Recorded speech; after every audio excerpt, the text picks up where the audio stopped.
So hello friends, welcome to our YouTube channel. Today in this video, I will make you understand about the vocabularies. There are not any kind of advanced and modern English vocabularies. These all are the basic English vocabulary which you can learn and use in your daily routine life. So without wasting the time, I think we should start. And if you have not subscribed our channel till yet, please subscribe the channel, share the video and like the video. So first is become a top gun. As we always say that in Hindi, यार वो बहुत बड़ी हस्ती है, अमिताभ बच्चन एक बहुत बड़ी हस्ती है. तो इंसिस्ट ऑफ बड़ी हस्ती, if you are using the if you want to use the English और if you want to learn the English, you should say insist of बड़ी हस्ती. You can say that top gun. और बड़ी हस्ती का मतलब भी टॉप गन होता है, टॉप गन का मतलब भी बड़ी हस्ती होता है. Next is get salvation. You always say that if someone get raped, if someone get like if someone get raped, so what we can say or what we should say or what we say that, oh, they will get the salvation, God will give them salvation. So what's the meaning of salvation? मोक्ष प्राप्त करना. get salvation, मोक्ष प्राप्त करना. हम हमेशा बोलते हैं मोक्ष, उन्हें मोक्ष मिले, किसी की डेथ हो जाती है तब हम ये बात बोलते हैं. तो insist of salvation you can say, insist of moksha if you are using the English. So insist of moksha you can say that salvation. What you can say? Salvation. Next is slander. तो slender का मतलब होता है बदनाम होना. एक होता है प्राउडफुली, हमारे पेरेंट्स हमें बोलते हैं हमारे बेटे ने हमारा नाम ऊंचा कर दिया. दूसरी तरफ कोई बदतमीज बच्चा है या ऐसा है तो वहाँ बोलते हैं बहुत सारे पेरेंट्स, और हम भी बोलते हैं हमें बदनाम कर रहे हैं यार ये. तो बदनाम का मतलब इंग्लिश में स्लेंडर होता है और स्लेंडर का मतलब हिंदी में बदनाम होता है. Fourth is x from job. X from job. So x from job, इसका मतलब होता है नौकरी से निकालना. सॉरी, यहाँ फिफ्थ आएगा. Fifth is pick a fight. As we always say, don't mess up with me. मुझसे झगड़ा मत करो, मुझसे मत उलझो. ये mess up का मतलब होता है. pick a fight, हम बोलते हैं मुझसे पंगे मत ले भाई तू. ओके, तो मुझसे पंगे ना लेना. तो pick a fight. If you are using this word in any kind of sentence, you can say that don't pick a fight with me. So what you can say, don't pick a fight with me. So pick a fight मतलब मुझसे पंगे मत लेना. यहाँ sixth आएगा. Sixth is backbite. In the previous video मैंने बहुत सारी बार इस वर्ड को, इस टर्म को यूज किया है. When we are just learning the habit of, in the topic of habit of, I say that I'm not in the habit of backbiting. Okay. And if you have not seen this video, so that will come on the end screen. So sixth is backbite. Backbite का मतलब होता है चुगली करना. उस time मैंने ये बात बताई नहीं थी. So this is the backbite, चुगली करना.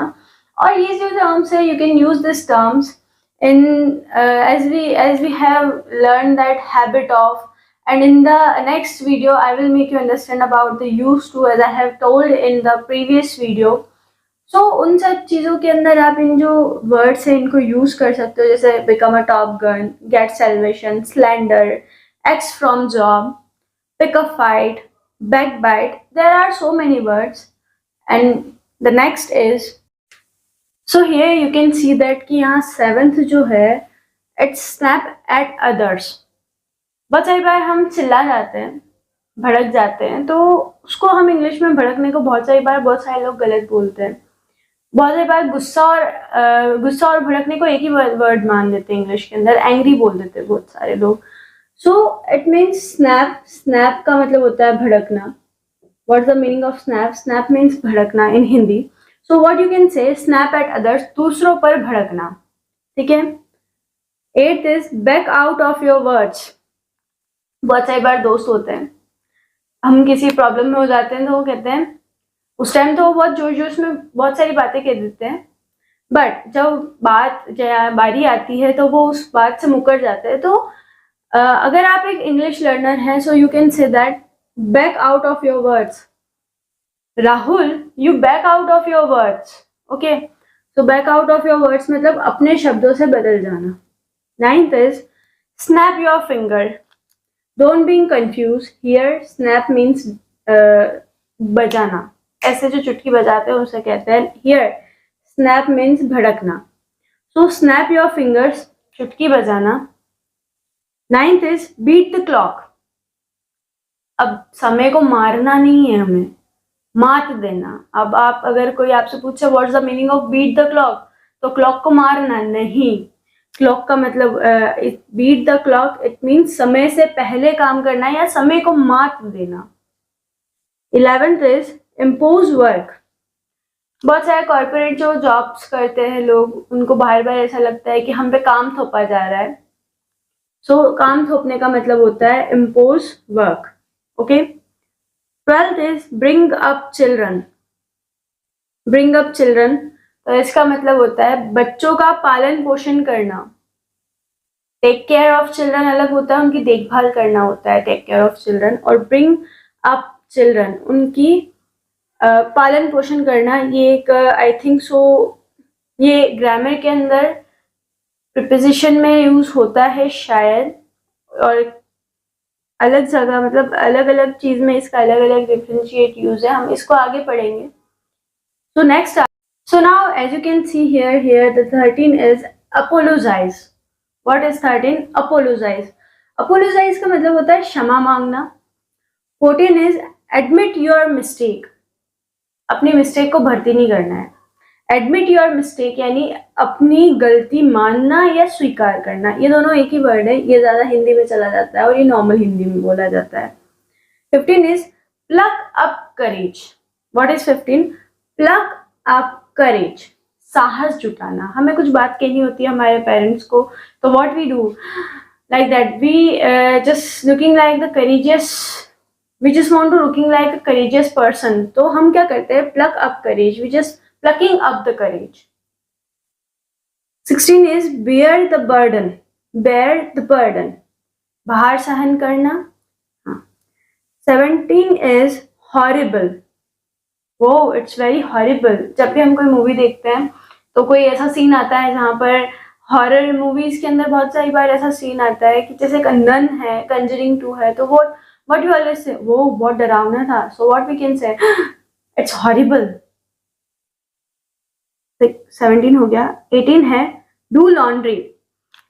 Now I want to say you that कि instead of do laundry you can say wash clothes, but in the advanced English or in the modern English, our legends, as I have told that our legends always use the modern English word, so you should use the do laundry instead of wash clothes. Okay.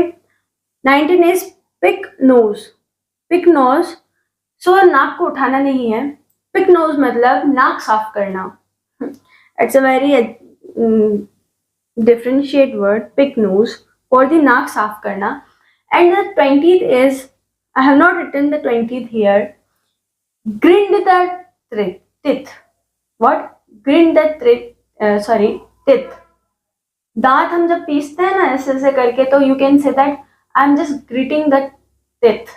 Grit the teeth. Okay. And I hope that you have learned the many kind of things here. And if you have not subscribed our channel, please subscribe, share and like the video. And if you want more about if you want to learn more about the vocabs, so please comment me in the comment section. Thank you so much.